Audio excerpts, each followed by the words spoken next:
There's a huge problem with equality. The first method for obtaining equality are rebellions and violence. The violence was counterproductive. In 1960, the Aymara and Quechua lived in poverty and promised agrarian reform.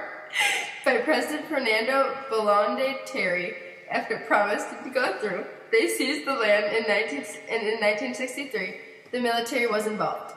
Sendero Luminoso, set up by Peruvian Communist Party and guerrilla organization in 1980, encouraged rebellion and waged war on wealthy people and tax collectors. In 1982, villages were attacked to stop the Luminoso.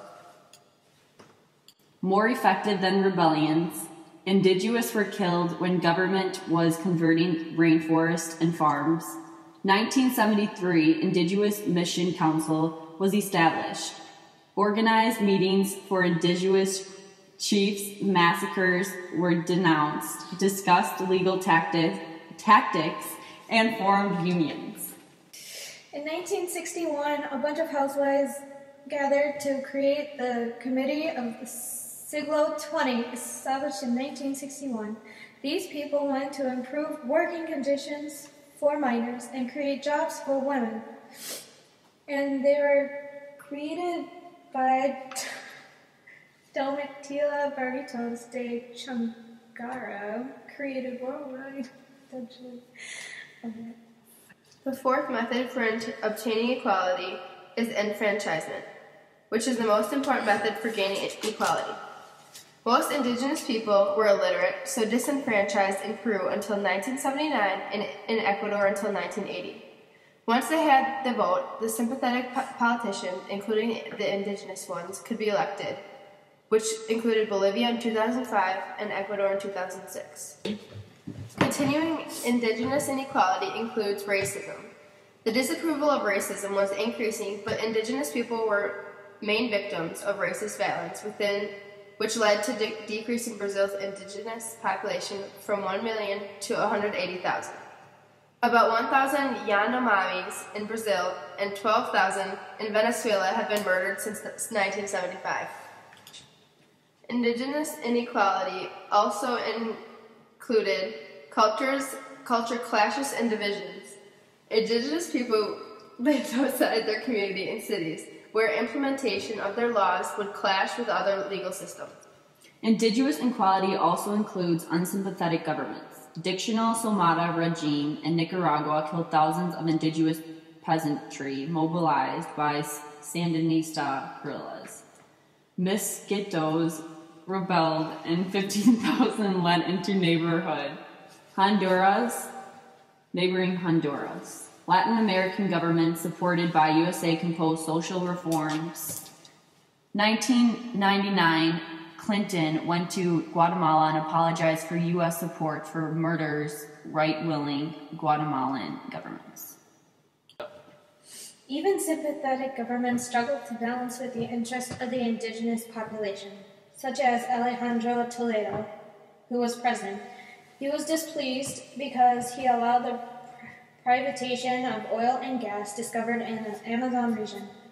Also, Alan Garcia Perez, police clashed with the violent demonstrations of labor unions and students against the U.S. Free Trade Pact that gave right to destroy Peruvian rainforest without consultation. The next stage was survival and revival. Despite the genocide, indigenous peoples still made up about one-half of the population. Indigenous peoples became more vocal. Rigoberta Menchú, an indigenous Guatemalan activist, won 1992 Nobel Peace Prize for raising awareness of indigenous rights. The renaissance of the Mayan culture also took place. In 1996, peace arguments committed the Guatemalan government to recognize the identity and rights of the indigenous populations. Guatemalan government did not live up to all of its promises. Rigoberta Menchú wrote a very dramatic account of the persecution of the Guatemalan Indians. Questionable accuracy, but it turned world attention to the persecution of indigenous people, especially the Guatemalan genocide. Some believe that her book included events she never witnessed, and greatly exaggerated events, but others believe that the book did reflect the hardship and terrors of indigenous people experienced. The 21st century. In 2005, the government announced programs to publicize Mayan culture, but the military was violently evicting rural Mayans from their farms at the same time. More than one-half of Guatemalans lived in chronic poverty, and one-fifth lived in extreme poverty. The indigenous infant mortality rate is twice that of a non-indigenous population. 1/10 of the indigenous population is literate. Indigenous life expectancy is 45 years. Other Guatemalan life expectancy is 61 years. Infant mortality rate was over 50%. Vagrancy law was when they were forced to work on the estates of the white and mestizo elite and was abolished. Land was redistricted and authority to village committees. Agrarian reform. An agrarian reform law was passed because the peasantry had mobilized by the CWCG. Over 100,000 peasant families received land. Once power was returned to the oligarchy, peasant unions became legal. 200,000 died, and the persecution of most indigenous peasantry was justified as part of fighting communism. In 1967, military developed First Scholar Earth campaign. 800 civilians were killed to defeat 300 guerrillas. Many organizations were formed, one of which was CUG, which was developed out of a variety of groups such as peasant leagues. By 1980, they managed to organize 150,000 workers. The genocide caused many effects. It increased guerrilla activity. It told the population, if you are with us, we will feed you. If not, we will kill you. It also eliminated entire indigenous communities. The war continued till 1996. Violence peaked in 1981 to 1983, and 200,000 fled to Mexico. 15% of the population displaced. Finally was the conclusions of the indigenous populations in Latin America.